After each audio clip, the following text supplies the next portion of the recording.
Couple vanished after dinner party. 3 years later, a hidden room in their basement was found. Into something darker, something compulsive. But knowing didn't change anything. She was too far in now, too invested. Stopping would mean admitting that she'd destroyed her life for nothing, and she couldn't accept that possibility. The breakthrough came on a rainy November afternoon during the second year. She had hired an HVAC technician to inspect the heating system, claiming she was concerned about efficiency and carbon monoxide risks. The technician, a gruff man in his 60s who had worked on houses in the area for 40 years, spent 2 hours examining the ductwork. "You've got a weird setup here," he said, emerging from the basement covered in cobwebs. "Some of these ducts go nowhere I can figure. And there's a ventilation system that's way more sophisticated than this house needs. Someone spent serious money on air circulation and filtration down there. You running some kind of laboratory or something?" She played ignorant, asking him to show her what he meant. Together they traced the ductwork, and he pointed out the anomalies: vents that appeared to terminate at solid walls, return air systems that made no architectural sense, a filtration setup that would be appropriate for a clean room or medical facility. "Whoever installed this knew what they were doing," he said. "This is professional-grade work. And see this?" He pointed to a junction where 3 ducts met. "This is a pressure balancing system. You use these when you've got a sealed environment that needs consistent air exchange without creating drafts or temperature variations, like a wine cellar or a climate-controlled storage vault, or a hidden room where people were living." After he left, she returned to that junction point in the basement ceiling. She had examined it before but hadn't understood its significance. Now she studied it with new eyes, following each duct to its terminus. 2 of them connected to obvious places: the main house ventilation and a legitimate storage area. But the third disappeared into the ceiling near the suspicious north wall. She fetched a ladder and climbed up to examine the duct more closely. It ran along a floor joist, secured with brackets that looked newer than the surrounding structure. She followed it with her flashlight, watching it make a subtle turn and disappear into what should have been solid foundation. But there was a gap, a space barely visible where the duct entered the wall, covered by a piece of stone facade so perfectly matched to the surrounding foundation that it was nearly invisible. She ran her fingers along the edge and felt it. The slightest give, the microscopic gap that betrayed the illusion. Her heart hammered in her chest. This was it. This was the seam, the entry point, the place where the husband's architectural genius had created a doorway that looked like solid stone. She pressed harder, testing the facade, and felt it shift microscopically. It was hinged somehow, or mounted on a sliding mechanism designed to open, but only if you knew the right pressure point, the right angle, the right combination of forces. She spent the next 3 hours testing every inch of that wall section, pressing, pulling, twisting, sliding her hands over stone that looked ancient but felt subtly wrong. The architect had been brilliant. The facade was perfect, the mechanism hidden completely within the thickness of the wall itself. But he had also been practical. There had to be a way to open it that didn't require tools or excessive force, because they would have needed to access this space regularly, quietly, without drawing attention. Finally, as sunset cast long shadows across the basement, she found it. A stone that looked like all the others, but sat in a metal bracket that allowed it to rotate slightly when pressed in a specific sequence: down, right, and then pulled forward. It was a 3-stage mechanism, elegant in its simplicity, impossible to trigger accidentally, but easy once you knew the combination. The stone rotated, and with it, a section of the wall about 3 feet wide swung inward on perfectly balanced hinges, revealing darkness beyond. Air rushed out, stale but not foul, carrying the faint scent of soap and old paper, and something else she couldn't quite identify. The smell of habitation, of a space that had been occupied and then abandoned. She stood at the threshold, flashlight in hand, her pulse racing. Behind this wall was the answer to everything. Behind this wall was the truth about what the couple had been doing, where they'd been hiding, what they'd been preparing for. Behind this wall was the culmination of 3 years of investigation, of sacrifice, of obsession. She thought briefly about calling someone, the daughter, the police, anyone who could witness this moment and validate that she hadn't been crazy, that her instincts had been right. But she also knew that once other people were involved, once authorities started asking questions, the story would be taken from her. She would become a footnote in someone else's investigation. She wanted to see it first. Alone, she had earned that much.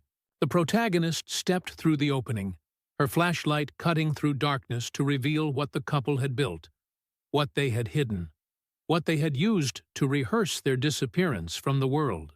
What if everything we thought we knew about their disappearance was just the surface of something much deeper? The space beyond the wall was larger than she'd calculated. Not just a room, but a complete living environment. Approximately 400 square feet of carefully designed space. Her flashlight swept across walls painted a warm cream color, across built-in shelving filled with books and supplies, across a small kitchenette with a compact refrigerator humming quietly in the corner. The room had power. Even now, months or years after it had last been occupied, the electricity still flowed through the secret circuits the husband had installed. She found the light switch and flipped it. LED panels recessed into the ceiling came to life, flooding the space with gentle, natural-looking illumination. The room emerged from darkness like a photograph developing, each detail becoming clear. A daybed with neatly made sheets. A small desk with a reading lamp. A bathroom area partially concealed behind a folding screen. Shelves organized with the precision of someone who had lived here and needed everything to have its place. It was immaculate, clean in a way that suggested recent occupation, or at least recent maintenance. There was no dust coating the surfaces, no cobwebs in the corners, no signs of long abandonment. Someone had been here, living here, and had left it in perfect order. The protagonist moved slowly through the space, her trained eye cataloging details. The kitchenette included not just a refrigerator but a hot plate, a microwave, a small sink connected to water supply and drainage that she now understood must connect to the main house's plumbing. Cabinets held dishes, cooking supplies, non-perishable foods. The bathroom featured a composting toilet, a shower with a drain that likely connected to the main sewer line, toiletries arranged on a shelf. This wasn't a hiding place. This was a home. Compact, efficient, but complete in every way that mattered for basic human habitation. The bookshelves revealed the couple's interests and intentions. Philosophy texts about minimalism and intentional living. Books about off-grid existence and self-sufficiency. Accounts of people who had successfully disappeared and reinvented themselves. A thick folder of documents that, when she examined them, turned out to be information about obtaining documents in Portugal, about residency requirements in various countries, about living abroad on limited income. They had been planning their disappearance with the same meticulous attention to detail that the husband had brought to designing this room. Every aspect thought through, every contingency considered, every step mapped out in advance. On the desk sat 3 items that immediately drew her attention. A journal bound in worn leather, a sealed envelope with her name written on it in the wife's elegant handwriting, and a small brass key attached to a tag that read, P.O. Box 247, Millbrook Station. Her hands shook as she reached for the journal. This was it. The explanation, the confession, the truth she had sacrificed everything to find. She sat in the desk chair, the same chair one or both of them had sat in while writing these entries, and opened to the first page. The journal began 3 years before the disappearance, shortly after they returned from Portugal. The wife's handwriting filled the pages, detailed accounts of their growing disillusionment with normal life, their realization that they had been living according to scripts written by culture and expectation rather than by their own authentic desires. We spent a year in Portugal living simply, in a small village where people still know their neighbors, where meals last for hours, where productivity isn't the measure of human worth, the first entry read. Coming back to America felt like returning to prison. The noise, the speed, the constant demands for attention and energy and presence. Everyone wants something from you here. Everyone needs you to be someone specific, play some role in their life, maintain some version of yourself that they're comfortable with. We came back and realized we didn't want to be those people anymore. We didn't want to be anyone's version of us. We just wanted to be. The subsequent entries documented their decision to build the room, to create a space where they could practice being different people, where they could spend time away from their public selves and explore who they might be without all the expectations and obligations. They started spending weekends in the room, then longer periods, learning what they actually needed versus what they had been told they needed. It's remarkable how little you actually require, one entry noted. Food, water, shelter. Something to occupy your mind. Everything else is decoration, distraction, or obligation. In this room, we have exactly what we need, and nothing we don't. It's terrifying how free that makes us feel. They had been using the room for nearly 2 years before anyone noticed anything unusual about their behavior. And when people did notice, the protagonist among them, they had crafted explanations that satisfied curiosity without revealing truth. They were spending more time at home. They were focusing on their relationship. They were embracing a simpler lifestyle. All of it was true, just not in the way people assumed. The journal entries grew more philosophical as time passed, the wife wrestling with questions about identity, authenticity, and what it meant to live deliberately versus living by default. She wrote about the dinner party weeks before it happened, about their decision to use it as a farewell performance, about how they would say goodbye to their old lives without anyone realizing it was goodbye. "We will feed them our favorite foods," she wrote. "We will tell them our best stories. We will look them in the eyes and thank them for being part of our lives. And they will think it's just another dinner party. They won't know they're attending our funeral, mourning people who are still alive, but who have decided to die to their old selves so that new selves can be born." The protagonist felt tears running down her face as she read. The couple hadn't been taken. They hadn't been running from danger or escaping some threat. They had simply decided that the life everyone could see wasn't the life they wanted anymore, and they had engineered an exit strategy with the same care architects bring to designing buildings. The final entry was dated the night of the dinner party. "Tonight we say goodbye. Tomorrow we begin the final phase. 3 months of complete isolation in the room, proving we can really do this, that we can really let go of everything. If we succeed, if we make it 3 months without breaking, without needing the old life, then we leave. The tunnel is ready. The documents are arranged. The new life is waiting. We just have to be strong enough to walk away from everything we've built and everyone we love." 3 months. They had spent 3 months living completely in this room after the dinner party, the final test before their ultimate disappearance. That's why their phones had been left charging, why their car had remained in the garage, why everything looked normal. They had been right here, directly below their house, living in this hidden space, while the world above searched for them frantically. The protagonist closed the journal and reached for the envelope with her name on it. Her hands were steadier now, the initial shock giving way to a strange calm. She slid it open and unfolded the pages inside, the wife's handwriting filling multiple sheets. The letter explained everything, not just what they had done, but why they had chosen to leave her the house, why they had known she would be the one to find this room, why they had trusted her with their secret even as they kept it from her until now. "You understand old houses and their secrets better than anyone we know," the letter read. "We always knew that if anyone would find this room, it would be you. Your attention to detail, your inability to let mysteries go unsolved, your fierce loyalty to the people you love. These qualities make you exceptional at your work, and also make you someone who would sacrifice everything to find truth. We're sorry for that burden. We didn't want to hurt you, but we also knew we couldn't tell you what we were planning. You would have tried to stop us, to fix whatever you perceived was broken, to save us from ourselves. But we didn't need saving. We needed permission to let go. And the only people who could give us that permission were ourselves. The letter went on to explain their new life, vague enough to protect their privacy, but detailed enough to reassure her they were safe, happy, living in a small village in rural Portugal under names that weren't the ones she had known them by. They had used contacts made during their sabbatical to obtain documents that would allow them to live quietly, invisibly, free from the identities they had worn for 50-some years. The room was our rehearsal space, the letter continued.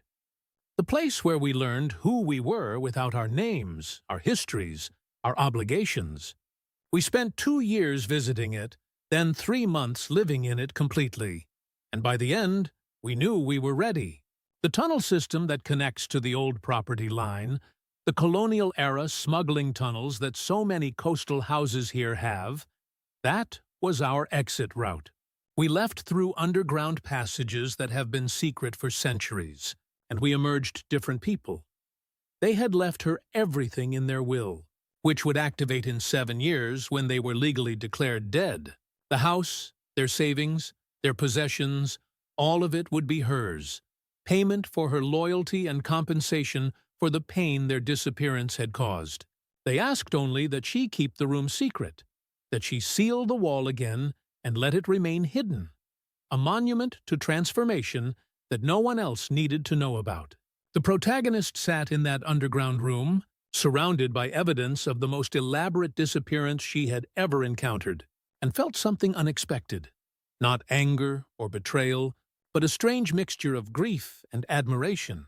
They had done what so few people had the courage to do.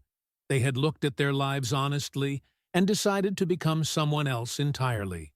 She thought about her own life, about what she had sacrificed to find this room, about her failed marriage and collapsed career, and the isolation she had chosen in pursuit of truth. She had destroyed her life to understand theirs, and now that she understood, what did she have left? The brass key sat on the desk, promising more revelations. The post office box in Millbrook, the next town over, where monthly letters arrived. They wanted her to know they were okay. They wanted to maintain some connection, however distant. They wanted her to understand that disappearing didn't mean they hadn't loved the people they left behind. But first, before she went to collect those letters, before she made any decisions about what to do with this knowledge, she needed to sit in this room and feel what they had felt. She needed to understand the appeal of this space, this absence, this freedom from being anyone recognizable. She turned off her phone. She closed the door. She sat in the quiet, underground darkness of their secret home. And for the first time in 3 years, she let herself simply be. The protagonist emerged from the hidden room as dawnlight filtered through the basement windows. She had spent the entire night there, reading the journal cover to cover multiple times, sitting in their space, trying to understand the magnitude of what they had done. Now, exhausted but oddly clear-headed, she carefully sealed the false wall, watching it click back into place with the same perfect precision the architect had engineered. From the outside, it looked like solid foundation stone, just another piece of a house built in 1883. She drove to Millbrook that morning, the brass key heavy in her pocket. The post office was a small brick building on Main Street, the kind of place where everyone knew everyone, and newcomers were noticed immediately. She approached the counter with caution, unsure what story to tell. What explanation would get her access to a box that wasn't in her name?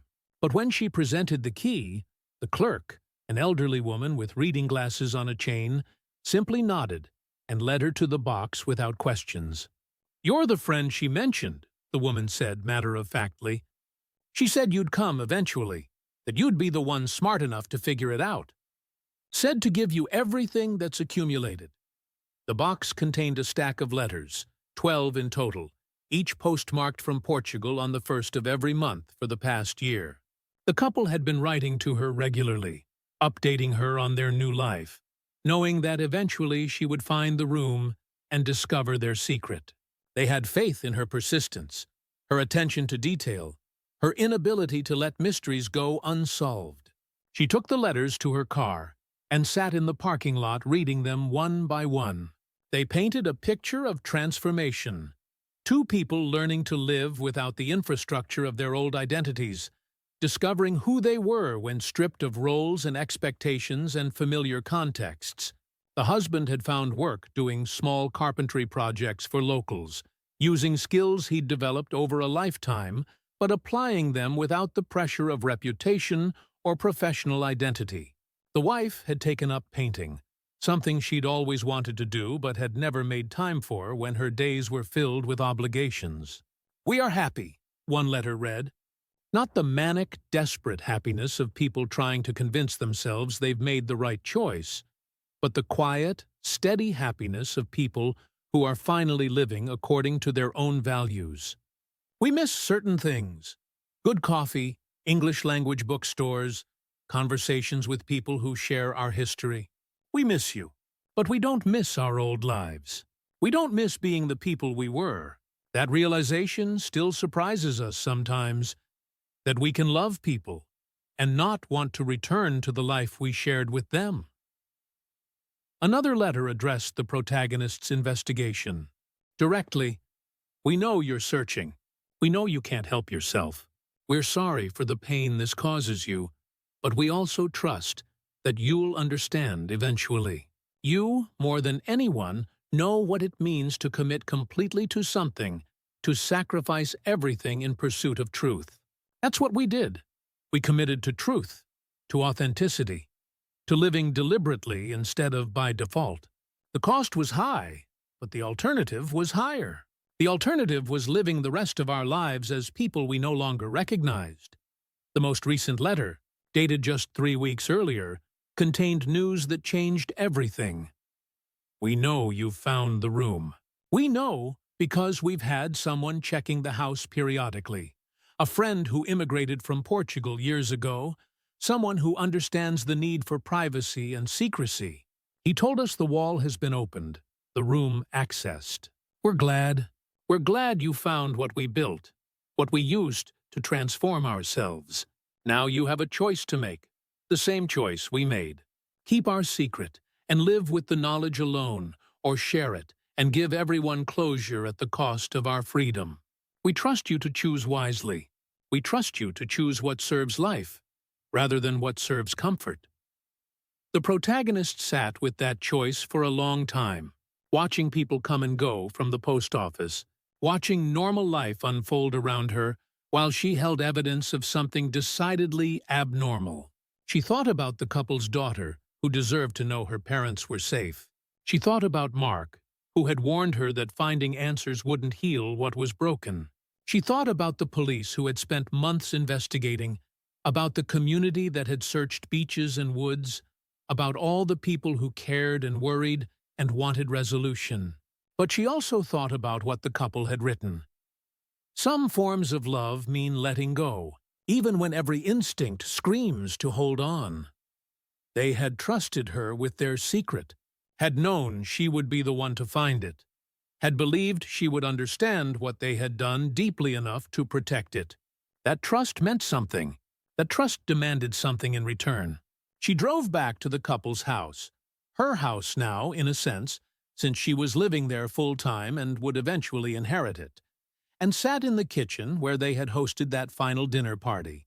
She imagined them cooking together, serving their friends, saying goodbye without anyone knowing it was goodbye. She imagined the performance of it, the emotional weight of knowing every interaction was a last interaction while maintaining the appearance of normalcy. They had been actors in their own lives, playing roles written by culture and expectation, until finally they had decided to stop performing and simply exist as themselves. The room had been their green room, their backstage, their place to shed the costume and remember who they were beneath all the performance. And now she had to decide. Would she protect that transformation, or would she expose it? The phone rang, the daughter calling from Santa Fe, her monthly check-in about the property. The protagonist answered, heart pounding, the letters spread across the kitchen table in front of her like tarot cards spelling out possible futures. "Have you found anything?" the daughter asked, her voice carrying the same weary resignation it always did. "Any new information about where they went or why?" The protagonist looked at the letters, at the proof of their safety and happiness, at the evidence that would answer every question and solve every mystery. She thought about closure, about how much people claim to want truth, but how often truth disappointed them, how often it was messier and more complicated than the stories people told themselves. "No," she said finally. "Nothing new, just the same dead ends. I'm sorry." The daughter sighed. "Maybe it's time to let it go. Maybe we need to accept that we'll never know what happened, that some mysteries don't get solved.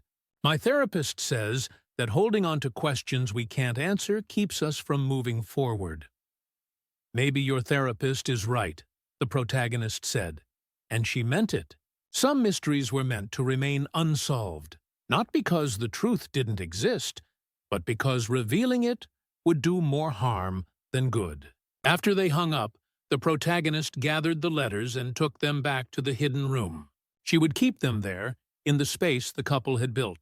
A secret library documenting a successful disappearance. Maybe someday, years from now when the 7-year waiting period had passed and she officially inherited the house, she would share the truth. But not now. Not when the couple was still building their new lives, still vulnerable, still trusting her to protect what they had worked so hard to create. She was a keeper of secrets now, a guardian of transformation, living in a house that held more truth in its hidden spaces than most people encountered in entire lifetimes. 3 months after finding the room, the protagonist received an unexpected visit. The daughter had flown in from Santa Fe without warning, appearing at the front door with luggage and a determined expression that reminded the protagonist eerily of the husband. The same set jaw, the same focused intensity that came from making a difficult decision. "I need to see the house," she said without preamble. "Really see it. I need to understand what you've been doing here for 2 years, why you've sacrificed everything to investigate a case the police gave up on months ago. Something isn't adding up, and I think you know more than you're telling me." The protagonist's heart raced. Had she left some evidence visible? Had the friend from Portugal who checked on the house mentioned something? Or was this simply a daughter's intuition, knowing that closure should have come by now one way or another? They walked through the house together, the daughter touching surfaces her parents had touched, sitting in chairs they had sat in, crying quietly in the bedroom where she had grown up during summer visits. The protagonist watched her carefully, trying to gauge how much truth she could handle, how much truth she actually wanted. "My father was obsessed with this basement," the daughter said finally, standing at the top of the stairs leading down. "The last year before they disappeared, he spent hours down there every day. Said he was organizing, fixing old problems, making the foundation more sound. But he was secretive about it. Didn't want help. Didn't want company.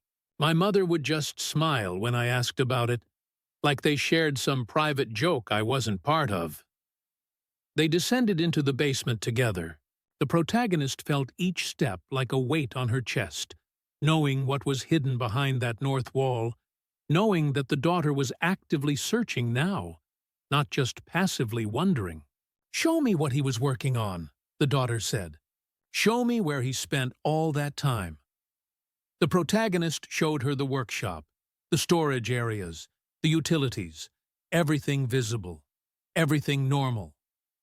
But the daughter wasn't satisfied. She walked the perimeter of the basement, measuring with her eyes the way her father had taught her, the way architects saw space as mathematics and relationships. "This wall," she said, stopping at the false foundation. "Something's wrong about it. The proportions aren't right. It's too short compared to the exterior wall length." The protagonist's mouth went dry. Old houses have inconsistencies.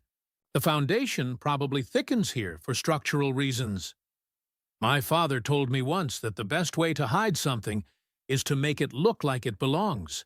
He said you can hide entire rooms if you understand how people see, what they expect to see versus what's actually there. The daughter turned to face the protagonist directly. He built something here, didn't he? That's what you found. That's why you've been living in this house for 2 years. Why you've destroyed your own life to investigate theirs. The moment stretched between them, heavy with unspoken truth. The protagonist could lie, could maintain the deception, could protect the couple's secret as they had asked. Or she could give this daughter what she had been denied. The knowledge that her parents were safe, that their disappearance had been choice rather than tragedy. If I show you something, the protagonist said carefully, you have to promise me you'll think carefully before deciding what to do with the information. You have to consider not just what you want, but what serves everyone involved, including your parents. The daughter's eyes widened. They're alive. It wasn't a question. She had figured it out in that instant, the way children know their parents even when they're trying to hide. The protagonist nodded slowly. Show me, the daughter said. Show me what they built, where they hid, what they were planning. I deserve to know. Whatever they did, whatever choices they made, I'm their daughter. I deserve the truth. The protagonist showed her the mechanism, the way the stone rotated and the wall opened, the hidden room beyond. The daughter stood at the threshold, tears streaming down her face, taking in the space her parents had created to rehearse their disappearance. They left me, she said quietly. They chose this, chose escape, chose absence, chose a life that didn't include me. And they left me to wonder and worry and grieve people who weren't even dead. They left you the house, the protagonist said. They left you everything they had. They set up the will to activate in 7 years. They didn't abandon you financially or legally. They just needed to become different people. And they couldn't do that while maintaining their old identities.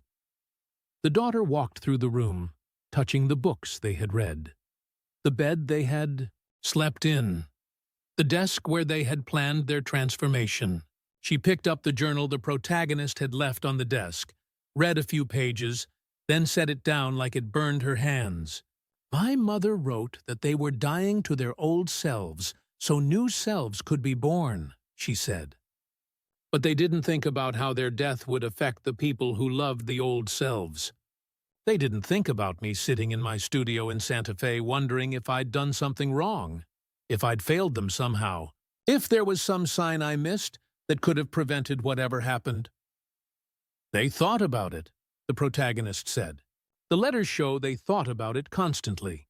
But they also decided that living authentically was more important than maintaining comfort, even emotional comfort for people they loved. They chose themselves over everyone else, and that's not selfish. It's just honest in a way most people never manage. The daughter sat on the bed in the hidden room and cried for a long time. Not the tears of grief she had shed before, but tears of anger and relief and complicated understanding. Her parents were alive. They had chosen to leave. Both things were true, and both things hurt in different ways. What do we do now?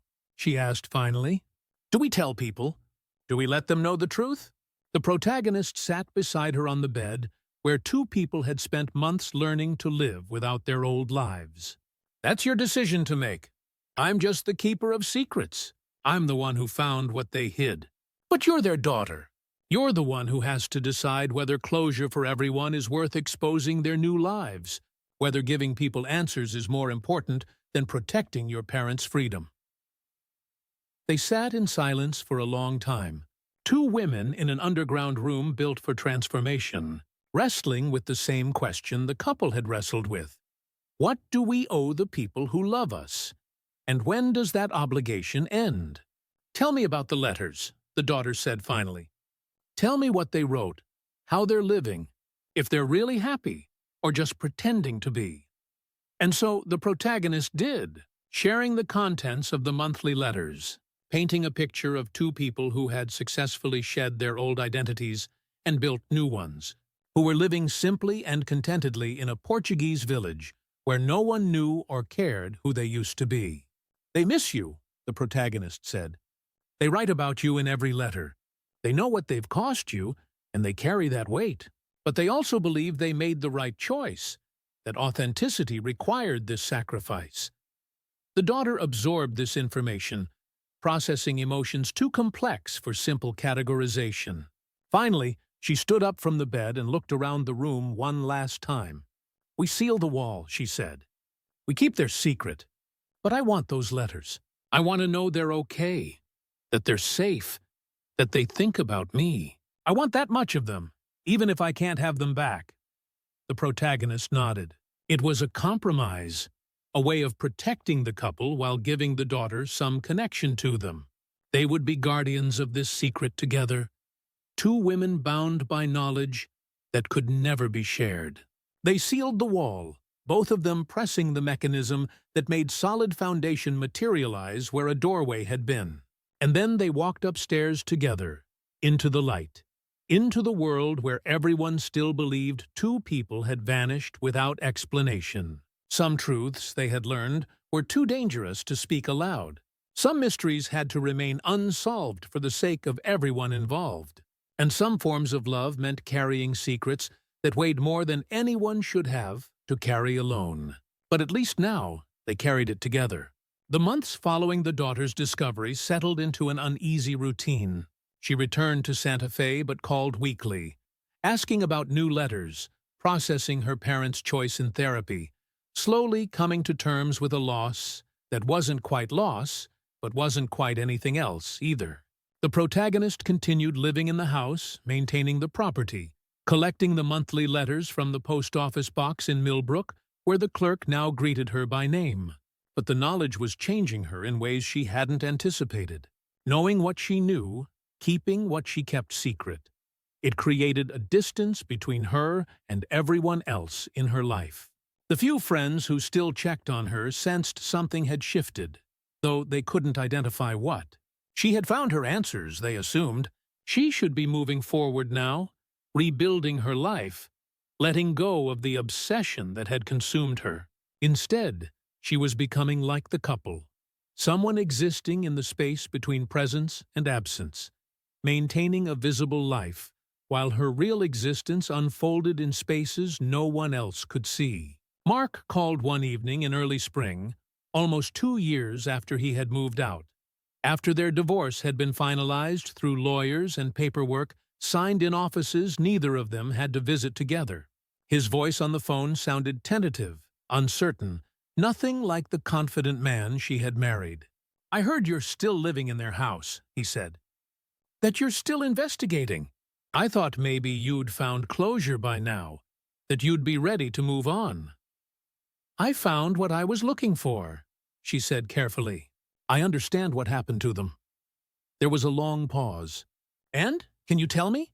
Can you help me understand why you destroyed our marriage for this? What truth was worth that cost?" She wanted to tell him. She wanted to share the weight of what she knew, to have someone else understand why it had mattered so much, why it had been worth the sacrifice. But she had made a promise. She had become a keeper of secrets, and keepers of secrets didn't get to ease their burden by sharing with people who couldn't hold the weight. "They made a choice," she said finally. "They chose to become different people, to live differently. That's all I can tell you. That's all anyone needs to know." "That's not an answer," Mark said, frustration creeping into his voice. "That's the kind of philosophical nonsense they used to talk about at parties. The kind of thing that sounds profound, but doesn't actually mean anything concrete." "It means everything concrete," she replied. "It means two people looked at their lives and decided to change them fundamentally. It means they had the courage to let go of everything comfortable and familiar to pursue something authentic. It means disappearance isn't always tragedy. Sometimes it's transformation." "And what about you?" Mark asked. "What have you transformed into? Because from where I'm standing, you've disappeared too. You've let go of everything comfortable and familiar. Your career, our marriage, your friends, your entire life. What did you find that was worth all that? The question haunted her long after they hung up. What had she found? She had found the truth about the couple, yes. She had solved the mystery, validated her instincts, proven she wasn't crazy. But in the process, what had she become? She spent that night in the hidden room, sitting in the space the couple had built, surrounded by books about intentional living and voluntary simplicity and the courage to become someone new. She read passages the wife had underlined, studied notes in the margins, tried to understand not just what they had done, but why it had called to her so strongly, why it had been worth destroying her own life to understand theirs. The answer, when it came, was uncomfortable. She had been disappearing already, long before the couple vanished. Her marriage had been comfortable but not fulfilling. Her career had been successful but not meaningful. She had been playing roles, maintaining appearances, living according to scripts written by culture and expectation. The couple's disappearance had given her permission to let her own life fall apart, to stop maintaining the performance, to discover who she might be without all the obligations and identities she had been carrying.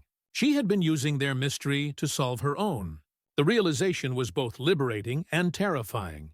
If she acknowledged that she had wanted her life to fall apart, that she had been looking for an excuse to let everything go, then what did that say about the 15 years she'd spent with Mark? What did it say about the career she'd built, the person she'd been?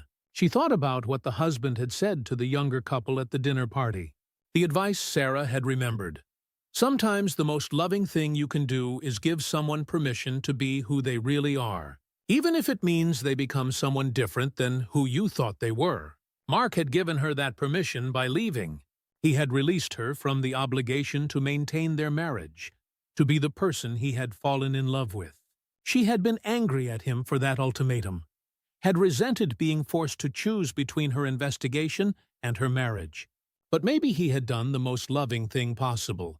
He had let her go, had given her space to become whoever she was going to become, without the weight of his expectations anchoring her to a self that no longer fit. The next morning, she called Mark back. "You asked me what I found that was worth all that," she said. "I found out that sometimes people need to disappear from their old lives to discover their real ones. I found out that sacrifice looks like destruction from the outside, but feels like liberation from the inside. I found out that I wasn't investigating their disappearance. I was investigating my own. And you helped me do that by having the courage to leave when I couldn't." There was silence on the other end, then a sound that might have been a laugh, or might have been a sob. "So this is it? This is where we end up?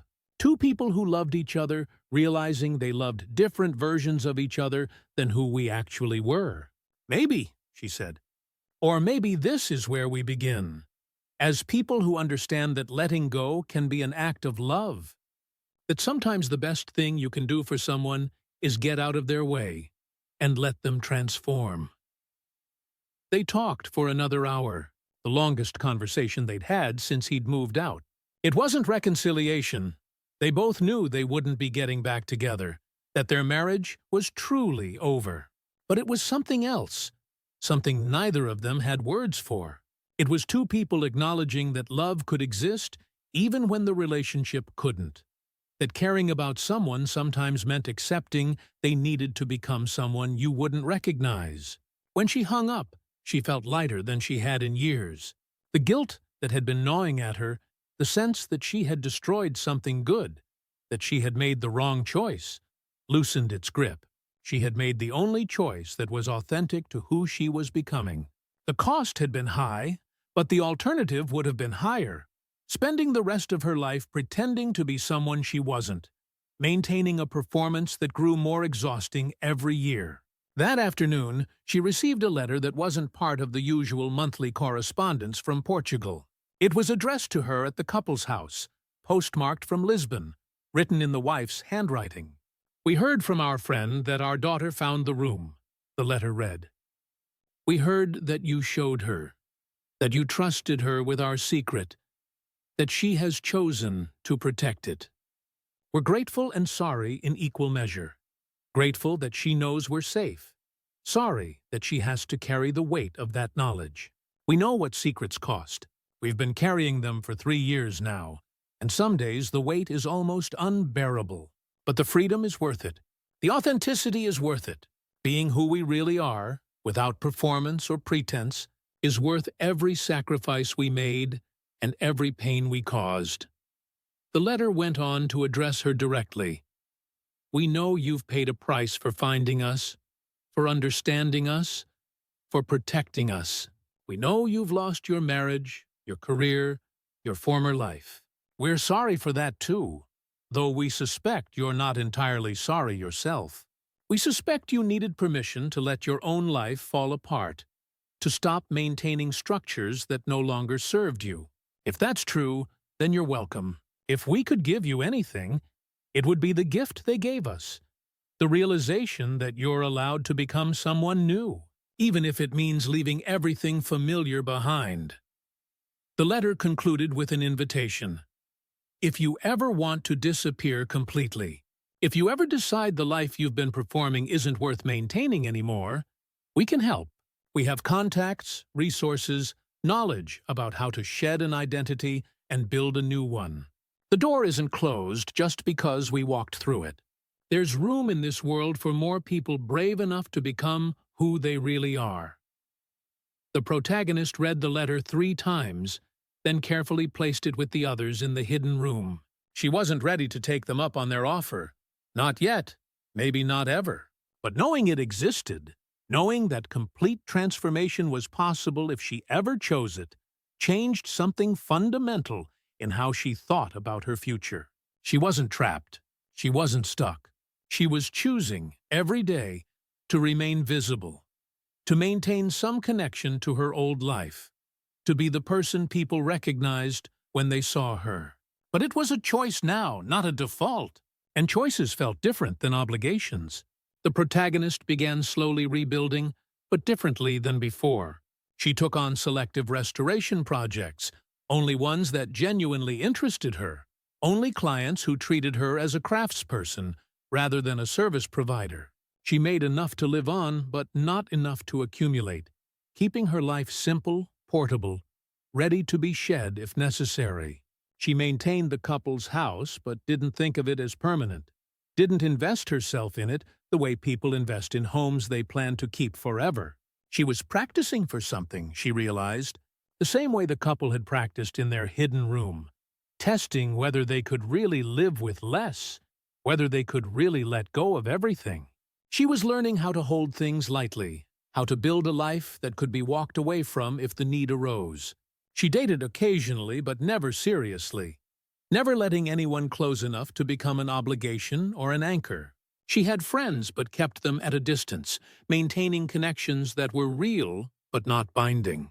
She existed in the same liminal space the couple had occupied before their final departure, present enough to seem normal, absent enough to stay free. The daughter noticed during one of their phone calls. "You're becoming like them," she said, not entirely as an accusation. "You're disappearing slowly, the same way they did, building a life that's easy to leave." "Maybe," the protagonist admitted. "Or maybe I'm just finally learning to live authentically, without all the weight of expectations and obligations. Maybe that's what disappearing really is, not leaving physically, but letting go of all the versions of yourself that other people want you to be." "Are you happy?" the daughter asked, "living like this, in their house, with their secrets, with a life that's held together so loosely it could fall apart any moment?" The protagonist thought about it honestly before answering. "I don't know if happy is the right word, but I'm free in a way I never was before. Free from pretending, from performing, from maintaining a self that isn't really me. That feels more valuable than happiness. That feels like truth." They sat with that for a moment, 2 women connected by their relationship to people who had chosen absence over presence, who had valued authenticity over comfort. "The next letter comes in 3 days," the daughter said. Will you read it to me when it arrives? I want to know they're still okay, that they don't regret it. They don't regret it, the protagonist said with certainty. People who regret don't write letters like these. They've found what they were looking for, a life that fits who they really are. That's not something you regret, even when it costs everything. After they hung up, the protagonist walked through the house, this Victorian structure that held so many secrets in its bones. She thought about all the people who had lived here over 140 years, all the lives that had unfolded within these walls, all the transformations that had happened in rooms no one could see. The house had witnessed the couple's metamorphosis, had provided the space for them to become new people. Now it was witnessing hers, holding her, as she slowly became someone different, someone lighter, someone ready to disappear if that's what authenticity required. She descended to the basement and opened the hidden room one more time, sitting in the space that had meant everything to two people who had the courage to let go. She understood them completely now, not just intellectually but viscerally, in her bones, in the way you only understand things you've lived through yourself. The cost of truth, she realized, wasn't finding it. The cost was what you became once you knew it, how it changed you, how it made living the old way impossible. The couple had paid that cost. She had paid that cost. And now she was living in the aftermath, in the space between who she had been and who she was becoming. The hidden room sat silent around her, holding secrets that would never be spoken aloud, protecting transformations that the world above would never understand. And she sat in the silence, comfortable now with absence, with mystery, with the questions that had no easy answers. Some mysteries, she had learned, weren't meant to be solved, but to be lived into, embodied, become. She was living into this one, becoming it, letting it transform her the way it had transformed them. And somewhere in Portugal, two people who no longer bore their original names were living into their own mystery, their own transformation, their own hard-won authenticity. The world thought they were lost, but they had never been more found. The second year after finding the room brought an unexpected development. The protagonist began receiving visitors, not officials or investigators, but others. People who had heard whispers about a woman living in a house where two people had vanished. A woman who had sacrificed everything to investigate a mystery that remained unsolved. People who were contemplating their own disappearances, their own transformations, seeking guidance from someone who seemed to understand the process. The first was a middle-aged man from Connecticut, a corporate lawyer who showed up at her door on a rainy Tuesday afternoon. "I heard you might understand," he said, standing on the porch with rain dripping from his expensive coat. "I heard you know things about people who leave, about how they do it, why they do it." She should have sent him away. She should have protected the couple's secret more carefully. But something in his desperation, in the way he looked like he was drowning in his own life, made her invite him in. They sat in the living room where the dinner party had happened 3 years earlier, and he told her his story. Successful career, loving family, beautiful home, everything anyone could want. And underneath it all, a growing sense that he was living someone else's life, performing a role written by parents and culture and expectation, slowly dying inside while everyone congratulated him on his success. "I wake up every morning and don't recognize the person in the mirror," he said. "I've been that person for so long I don't know who I'd be without the job, the title, the identity everyone knows. But I know I can't keep doing this. I know something has to change or I'll just disappear anyway, but in a worse way, a permanent way." The protagonist understood what he wasn't quite saying, that he was contemplating suicide, that disappearing from life entirely seemed preferable to continuing the performance. And she made a choice in that moment, a choice that probably violated the trust the couple had placed in her, but that felt necessary anyway. "There are other options," she said carefully. "Other ways to disappear that don't require dying. Ways to let go of who you've been and become someone new. It's not easy, and it costs everything, but it's possible." People have done it. She didn't tell him about the couple specifically. She didn't reveal the hidden room or the letters or the detailed blueprint for disappearance they had left behind. But she told him enough about the psychology of transformation, about the practical realities of shedding an identity, about the courage required to choose authenticity over comfort. He left 3 hours later looking different than when he'd arrived. Not happier, but more alive somehow, more present in his own skin. "Thank you," he said at the door, "for not trying to talk me out of it, for not saying I just need therapy or a vacation or to appreciate what I have, for understanding that sometimes the only way forward is to let everything fall apart." 2 weeks later, she received an anonymous letter from Portugal. Not from the couple, but from someone else. Someone new, thanking her for pointing him toward resources, toward contacts who could help him disappear safely rather than permanently. The corporate lawyer had made his choice. After that, others came. A woman whose children had grown and moved away, who realized she had spent 30 years being a mother and had no idea who she was without that identity. A retired military officer who couldn't adapt to civilian life, but couldn't go back to the structure he'd known. A recent widow who wanted to bury her old life along with her husband and emerge as someone new. The protagonist became an unexpected counselor for people contemplating transformation, offering not solutions but understanding, not directions but possibilities. She never mentioned the couple directly, never revealed the hidden room, never broke the core secret she was protecting, but she shared what she had learned about letting go, about the cost of authenticity, about the courage required to choose becoming over being. The daughter noticed when she called for their weekly conversation. "You're helping people disappear," she said, concern threading through her voice.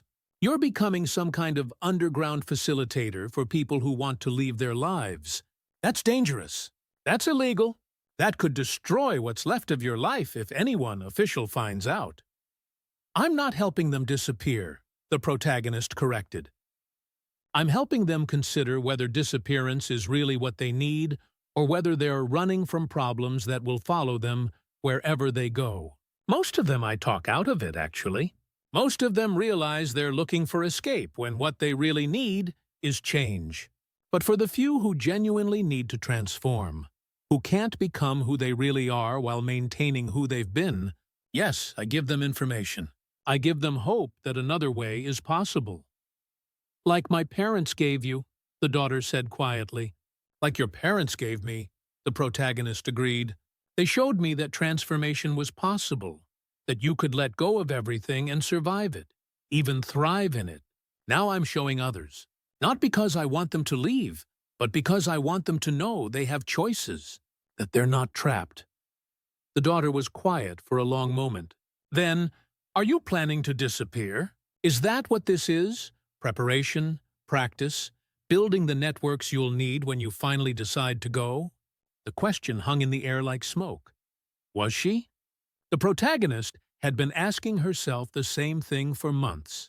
Every person she counseled, every story of transformation she heard, every letter she read from Portugal, they all reinforced the possibility, made it seem more feasible, more attractive. "I don't know," she answered honestly. 6 months ago, I would have said no, absolutely. Now I don't know. I've built a life that's easy to leave. I've let go of most attachments, most obligations. I could walk away tomorrow and the only people who would really notice are you and maybe Mark. Whether I will or not, I genuinely don't know. But I like having the option.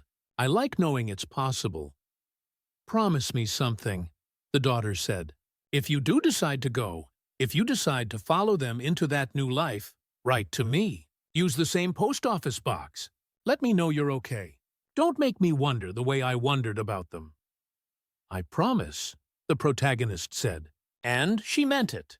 Whatever transformations lay ahead, whatever choices she might make, she wouldn't inflict that particular pain on someone who had already endured it once. That night, she went to the hidden room and added her own journal to the collection the couple had left behind. She had started writing months earlier, documenting her own transformation, her own slow disappearance from her former life. The entries paralleled the wife's in uncanny ways, the same growing awareness of performance, the same desire for authenticity, the same realization that sometimes the most radical act of self-love is letting go of everything. She wrote, "I understand now why they built this room before they left. It wasn't just practical, a place to hide, to practice, to prepare. It was philosophical. This room is the space between identities, the chrysalis where transformation happens. You can't become someone new while still fully inhabiting who you were. You need a liminal space, a nowhere place, a room that exists between the life everyone sees and the life you're building in secret. I don't know if I'll use this room the way they did. I don't know if I'll ultimately choose complete disappearance or find some other way to live authentically. But I understand its purpose now. I understand why they spent 2 years visiting it, 3 months living in it completely. They were dying to themselves slowly, carefully, the way a caterpillar dissolves in the chrysalis. Not destruction, but transformation. Not ending, but becoming." She closed the journal and looked around the room that had meant everything to 2 people who were brave enough to change completely. It had been their rehearsal space, their practice ground, their bridge between lives. Now it served a different purpose. Evidence that transformation was possible. Proof that people could choose authenticity over comfort and survive the choice. The protagonist turned off the lights and sealed the wall, emerging back into the basement of a Victorian house that held more secrets than anyone suspected. Upstairs, her phone was ringing. Probably another person who had heard whispers, who was contemplating disappearance, who needed to know that another way was possible. She climbed the stairs to answer it, to offer whatever guidance she could, to be for others what the couple had been for her. Proof that letting go was possible. Evidence that transformation could be survived. A living example that authenticity was worth whatever it cost. And in Portugal, 2 people who had chosen absence over presence continued living their authentic lives, writing their monthly letters, trusting that the secrets they had left behind were in good hands. The network of transformation was growing, one conversation at a time, one brave choice at a time. And the protagonist was at the center of it, the keeper of secrets becoming the keeper of possibilities, showing people that disappearance wasn't always tragedy. Sometimes it was the truest form of love. Love for the self you might become if you were brave enough to let go of the self everyone knew. The call came on a Wednesday afternoon in late autumn, nearly 3 full years after the couple's disappearance. The daughter's voice on the phone was tight with emotion, each word carefully controlled in the way people speak when they're trying not to fall apart. "The 7 years is going to be up eventually," she said without preamble. "4 more years, and they'll be declared legally dead. The will activates. You inherit everything. The house becomes officially yours. But that also means questions. Lawyers, documents, official processes. The secret gets harder to keep when legal proceedings start." The protagonist had been thinking about this too. The timeline they were living on had an endpoint, a moment when the carefully maintained fiction would collide with legal reality. She could keep the secret for 4 more years, maybe. But once the will went into probate, once the house legally transferred ownership, there would be scrutiny. There would be questions about why she was living there, what her investigation had found, whether she had information about the couple's whereabouts. "What do you want to do?" the protagonist asked. "I don't know," the daughter admitted. "Part of me wants to tell the truth. Let everyone know they're alive and safe. Stop carrying this weight. But part of me knows that exposing them now would destroy what they've built. They've been gone 3 years. They've built new lives, new identities. Bringing them back, even just revealing they're alive, it would undo everything."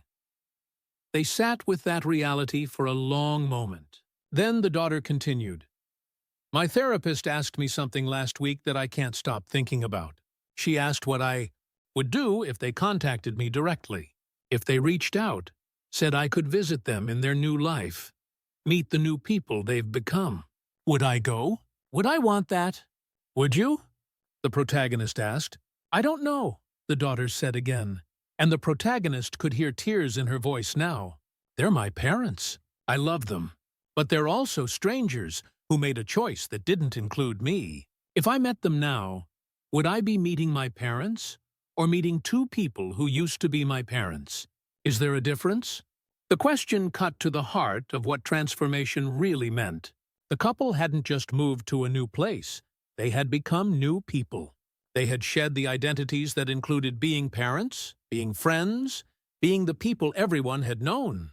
The people living in Portugal bore their faces but not their names, their memories but not their histories, their personalities but not their roles. Could you love someone who had deliberately stopped being the person you loved? That night, the protagonist received an unexpected visitor. Not someone seeking guidance about disappearance, but Mark, her ex-husband, standing on the porch looking older and somehow more solid than when she'd last seen him in person over a year ago. I've been thinking about our last conversation, he said, about transformation and letting go and becoming someone new. I've been thinking about whether I did that too, whether ending our marriage was my own form of disappearance. She invited him in, and they sat in the kitchen where she had spent countless nights reading the couple's letters, studying their blueprint for transformation.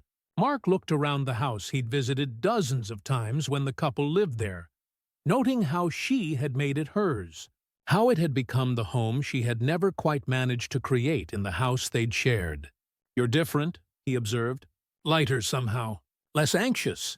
You used to carry everything so tightly, hold on to relationships and obligations like they might evaporate if you loosened your grip.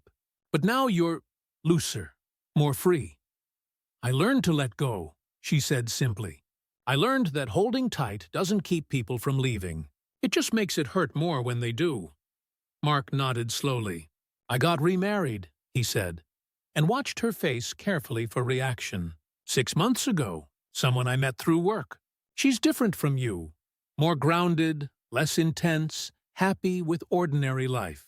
It felt like a betrayal to tell you. Like I was moving on while you were still stuck in this investigation, in this house, in this mystery. But I needed you to know. The protagonist felt something shift inside her. Not jealousy or pain, but a kind of relief. Mark had moved forward. He had found someone who fit the life he wanted. Someone who didn't need to disappear or transform or question everything. That was good. That was right.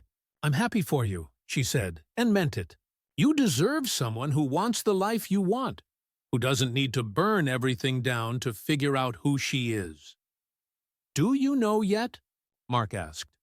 Who you are, underneath all the investigation and obsession and sacrifice? Was it worth it, destroying our marriage, your career, everything you had, to find out? She thought about the question carefully before answering. I know I'm not who I was. I know I can't go back to the life I had. Can't rebuild what I destroyed. But I don't think I want to. The person I was, she was living a script written by other people's expectations. This person, the one I am now, she's still being written, still becoming, and that feels more authentic than any final answer could be. They talked until late into the night. Two people who had loved each other, working through what that love meant, now that they had become different people than who they'd been together. It wasn't closure. Closure was too neat, too final, but it was understanding, acceptance, a recognition that sometimes the most loving thing two people can do is let each other transform without trying to hold them in place. When Mark left, the protagonist felt another weight lift. She had been carrying guilt about their marriage, about her choice, about the destruction her investigation had caused. But talking to him, seeing him happy and settled and content, released her from that obligation. He was okay. She was okay. They were both okay in their separate, transformed lives. The next morning brought a letter from Portugal. Not the usual monthly update, but something different. The couple was writing to tell her they had been contacted by the corporate lawyer she had counseled, the one who had disappeared into a new life. He had found them through the network she had inadvertently started building, had joined their small community of people living under new identities in rural Portugal. "You're building something," the letter read. "Whether you intend to or not, you're creating a network, a community of people who have chosen transformation over stagnation. We never intended for this to spread beyond ourselves, never thought others would follow the path we cut. But perhaps it's necessary. Perhaps there are more people suffocating in lives that don't fit than we realized." The letter continued. "We need to talk about what comes next, about what you want this to become, about whether you're content being the keeper of secrets or whether you want to become something more, a guide, a facilitator, someone who helps others through the transformation process rather than just pointing them toward resources and hoping they survive it. And then, the invitation that changed everything. Come visit us. Leave the house for a few weeks. Tell the daughter you're taking time to think, to decide what you want. Come see what we've built, who we've become, what's possible when you completely let go. Then make your choice. Keep living between worlds, or choose one fully. But make it from knowledge, not imagination." The protagonist read the letter 3 times, feeling the weight of the invitation. Going to Portugal meant stepping fully into their world, seeing the reality of transformation rather than just reading about it in letters. It meant leaving the house, the hidden room, the careful investigation that had consumed her for 3 years. It meant making a choice about her own future rather than continuing to exist in the liminal space between her old life and whatever came next. She called the daughter. "I need to tell you something. I'm going to Portugal. Your parents invited me to visit them, to see their new life. I'll be gone for 3 weeks." There was a long silence. Then, "Are you coming back?" The question hung between them, heavy with implication. Was she visiting or was she disappearing? Was this research or was this the first step in her own transformation? "I don't know," the protagonist said honestly. "I won't know until I go, until I see what they've built, until I understand what choosing that life really means. But I promise I'll write to you. I promise you won't have to wonder." "Bring me something," the daughter said quietly. "A photograph, if they'll allow it. Some proof that they're real. That this isn't some elaborate delusion we've both been living in. I need to know they exist. That they're not just letters and memories and the ghost of who they used to be." The protagonist promised and began preparing for the trip. She arranged for someone to maintain the house while she was gone, paid bills in advance, organized her affairs in the way people do when they might not be returning. Not because she had decided to disappear, but because she wanted the option, wanted to make the choice freely rather than being trapped by logistics and obligations. The night before her flight, she went to the hidden room one last time. She sat in the space where 2 people had transformed themselves, where they had practiced letting go of everything familiar. She thought about all the hours she had spent in this room, all the secrets it held, all the lives it had touched through the network of transformation that was spreading beyond anyone's original intention. She wrote a final entry in her journal. "Tomorrow, I step into the unknown. Tomorrow, I go to see what's possible when you choose authenticity completely. When you let go of every anchor and become whoever you might be without the weight of history and expectation. I don't know if I'm visiting or disappearing. I don't know if I'm researching or transforming. I only know that staying in this liminal space forever isn't sustainable. I have to choose, commit to rebuilding my life here, or commit to building a new life somewhere else. The couple taught me that transformation is possible. Now I need to discover whether it's necessary, whether I'm someone who can live authentically within my existing identity, or whether I need to shed it completely the way they did. Whatever happens, whoever I become, this room will remain. This evidence of transformation will stay hidden in the basement of a Victorian house, waiting for the next person who needs to know that change is possible, that letting go can be survived, that authenticity is worth whatever it costs. She sealed the wall for what might be the last time, climbed the stairs, and prepared to board a plane that would carry her toward an answer she couldn't yet imagine. The mystery of the couple's disappearance was solved. Now she was living into the mystery of her own transformation, and the only way to know how it would end was to step fully into the unknown and see who she might become on the other side. The village in rural Portugal looked like something from a century past.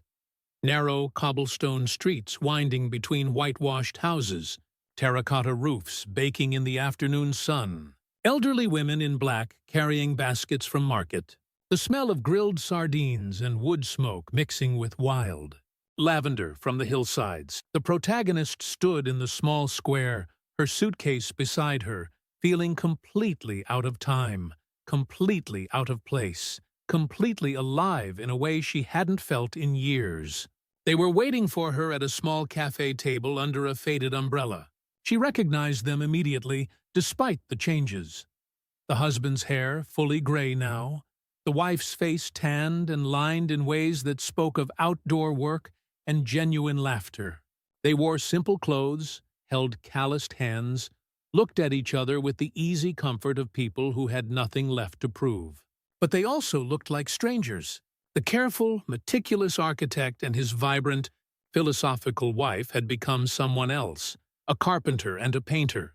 Miguel and Ana, Portuguese names they had taken as their own, identities they inhabited as fully as they had once inhabited their American selves.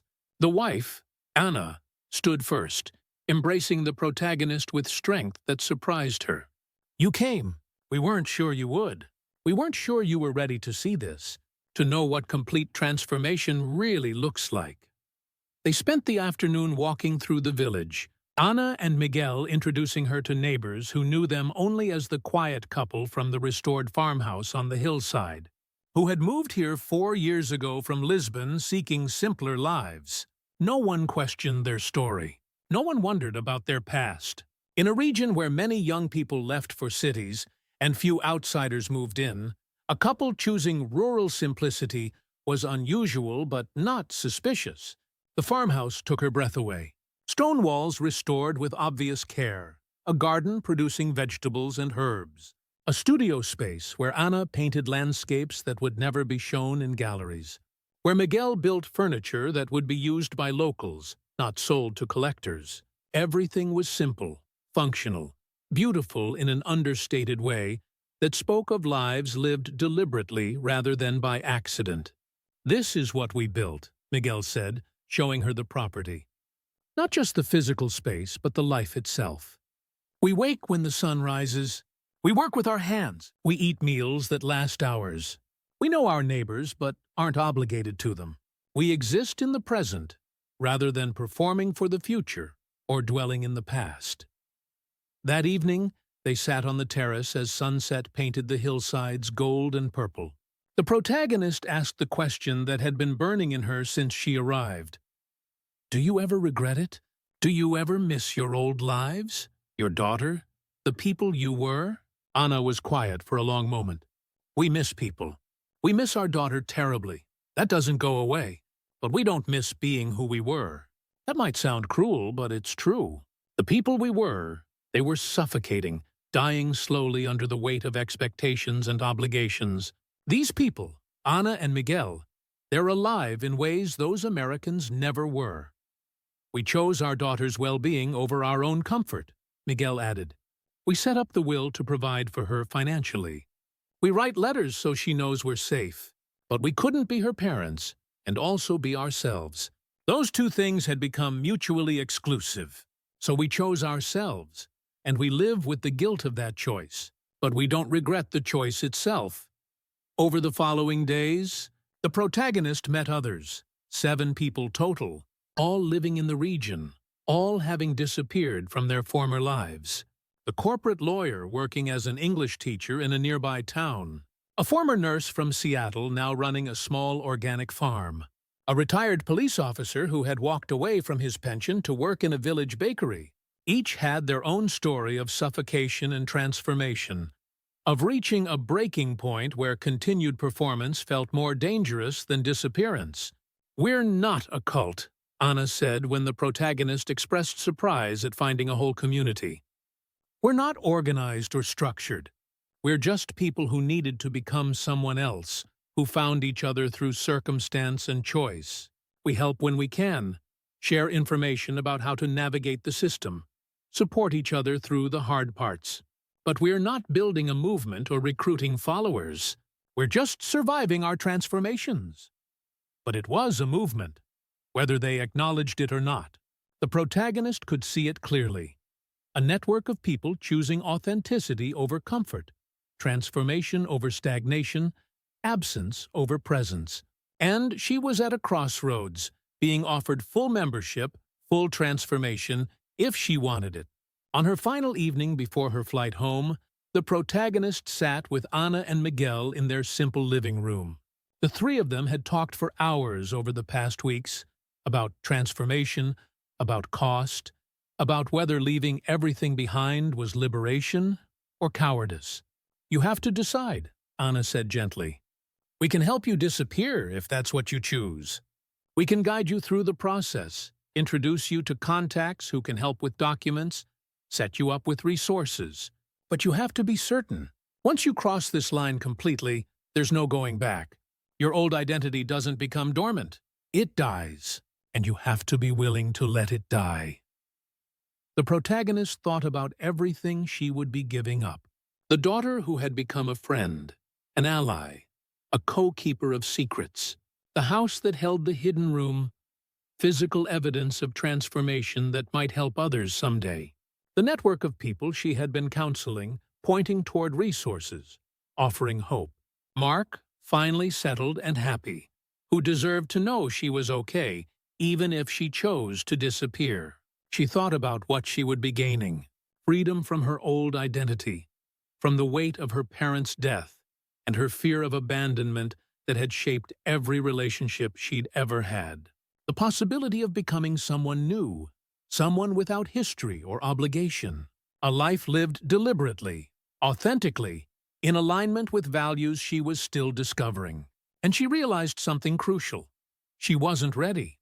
Not because she was afraid, but because her transformation wasn't complete yet. She had one more thing to do before she could let go entirely. I need to go back, she told them. Not because I'm choosing my old life over this one, but because I'm not finished with what I started. The hidden room, the letters, the network of people seeking transformation, those things matter. They're helping people, and I'm not ready to walk away from that work, not ready to let someone else become the keeper of those secrets. Anna smiled, not disappointed but understanding. You're still in the chrysalis, she said. Still becoming. That's okay. Transformation doesn't happen on anyone's timeline, but your own.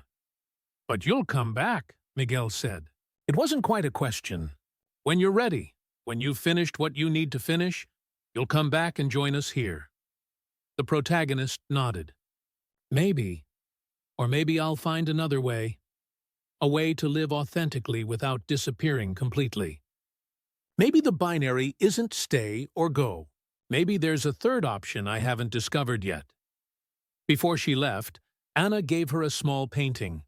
A landscape of the hillsides at sunset, simple and beautiful. For our daughter, she said. Proof that we're real, that we're here, that we're alive. Tell her we love her, but we can't be who she needs us to be. Tell her that's not about her. It's about us, about who we had to become to survive ourselves.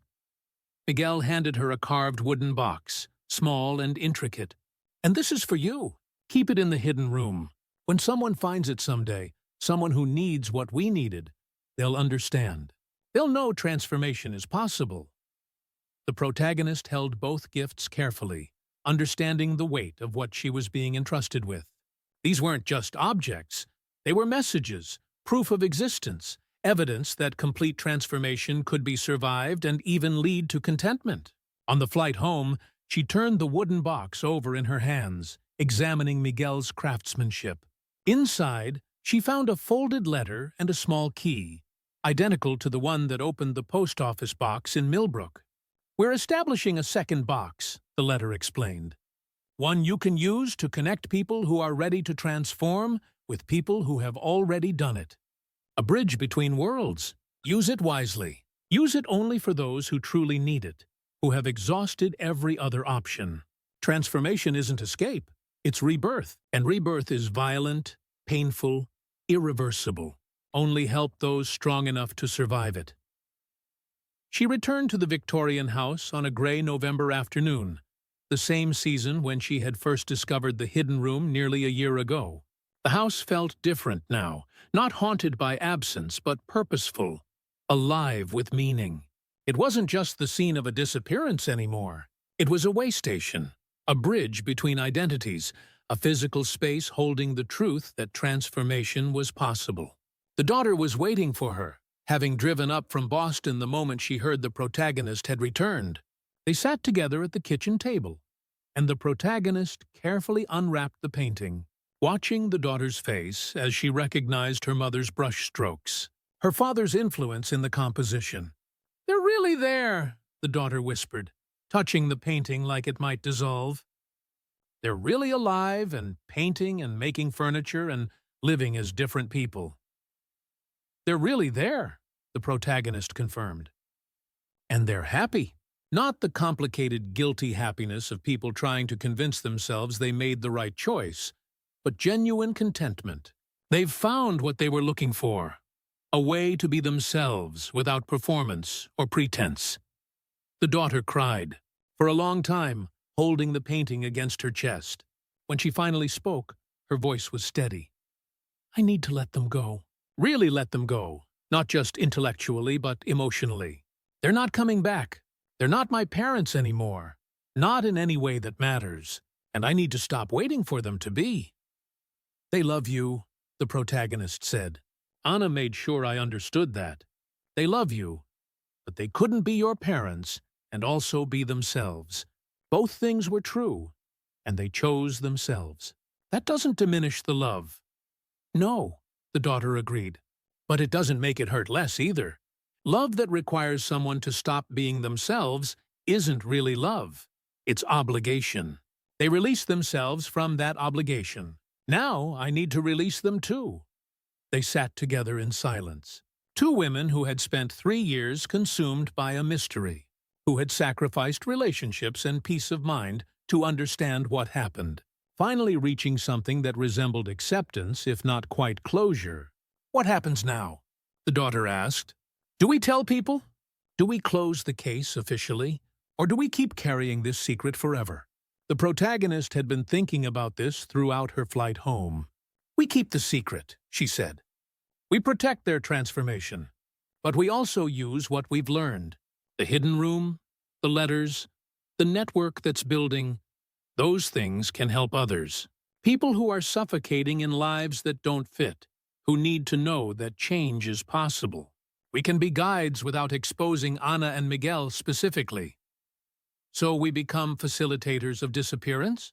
the daughter asked, not quite disapproving but uncertain. "We help people leave their lives." "We help people make informed choices," the protagonist corrected. "Most people who think they want to disappear actually just need to change something. End a bad marriage, quit a soul-crushing job, move to a new city.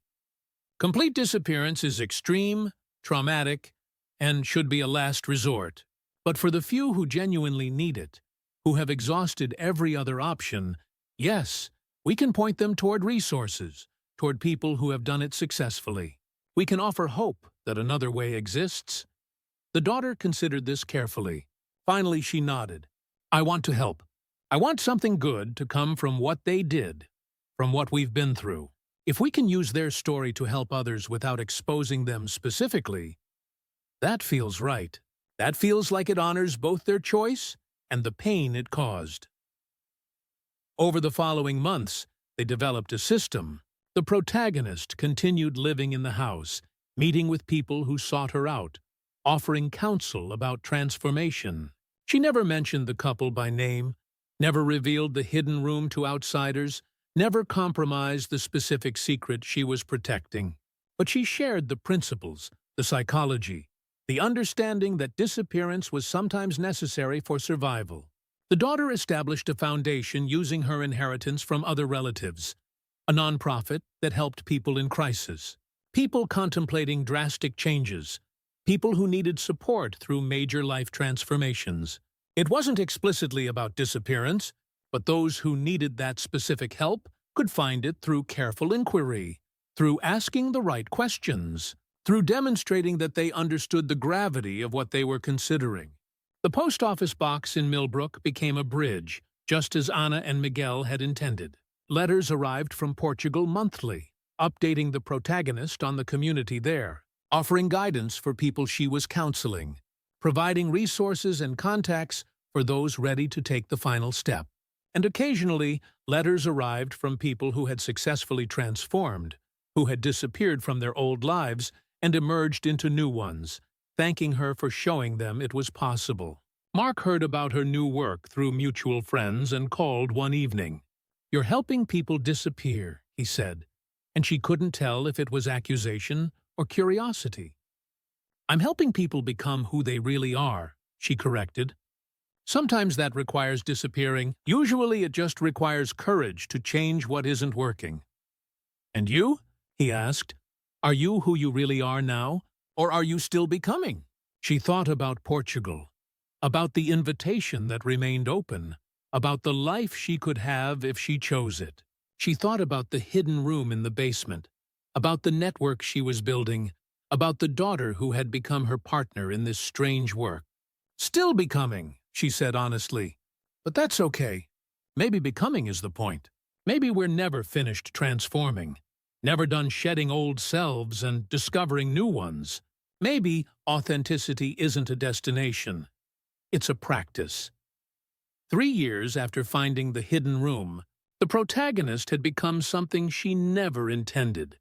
A guardian of transformations, a keeper of secrets that multiplied like cells, a bridge between the life society demanded and the lives people desperately needed to live.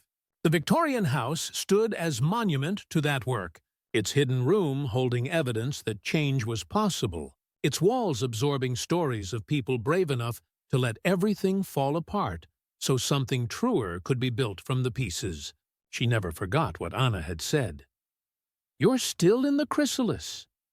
She lived in that truth, comfortable with the uncertainty, with the not knowing, with the possibility that tomorrow she might wake up ready for her own complete transformation.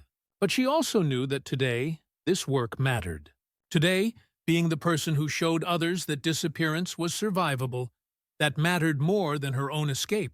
The letters from Portugal continued to arrive monthly, regular as heartbeats, proof that 2 people had successfully become someone else and lived to tell about it.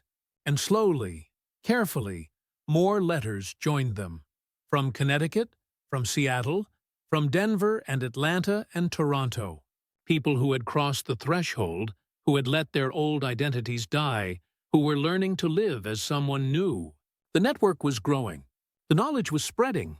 And somewhere in all of it, buried in the hidden room beneath a Victorian house in coastal New England, the truth remained.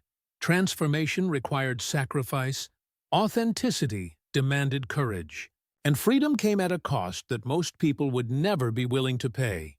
But for those who were willing, for those who needed it to survive, the door remained open, the path remained visible, and the protagonist remained at the threshold, helping people decide which side of it they needed to stand on. If this story left you as impacted as it did me, don't forget to like, subscribe to the channel, and comment your opinion below. Each comment is like a new piece that can help unravel other mysteries like this one. Because sometimes the greatest mystery isn't what happened to people who disappeared. Sometimes the greatest mystery is what happens to those of us who stay behind, who carry the secrets, who become transformed ourselves by proximity to others' courage. The couple's disappearance had been solved, but the mystery of transformation, of how people let go, of what it costs, of whether it's ever truly complete, that mystery continued to unfold, one brave choice at a time, one person stepping into the unknown and discovering they could survive it. And in the end, perhaps, that was the real truth the hidden room had been built to protect. Not the specific story of two people who left, but the universal truth that leaving was possible, that becoming someone new wasn't just fantasy or fiction, that authenticity was achievable if you were willing to sacrifice everything comfortable for something real. The protagonist stood in the doorway of the hidden room one final time, looking at the space that had changed her life by proving transformation was possible. She didn't know if she would ever use it the way they had, if she would ever take that final step into complete disappearance. But knowing she could, knowing the door remained open, the path remained visible, the option remained real. That knowledge transformed her anyway. Because sometimes the most radical act isn't disappearing. Sometimes it's staying, holding the door open for others, being the one who says, yes, you can let go. Yes, you can become someone new. Yes, you can survive the cost of authenticity. I see you, she whispered to the empty room, to the ghosts of people who had transformed themselves within its walls. I understand what you did, and I'll protect what you built. She sealed the wall, climbed the stairs, and returned to the work of living. Not as who she had been, not quite as who she was becoming, but as something in between. A guardian, a guide, a bridge between worlds. And that, she had finally learned, was its own form of transformation, its own kind of courage, its own way of choosing authenticity over comfort, even when authenticity meant living with questions that would never be fully answered, carrying secrets that would never be completely told. The mystery was solved. The mystery continued. Both things were true, and in that contradiction, in that paradox, she found her answer, the one she had been searching for all along.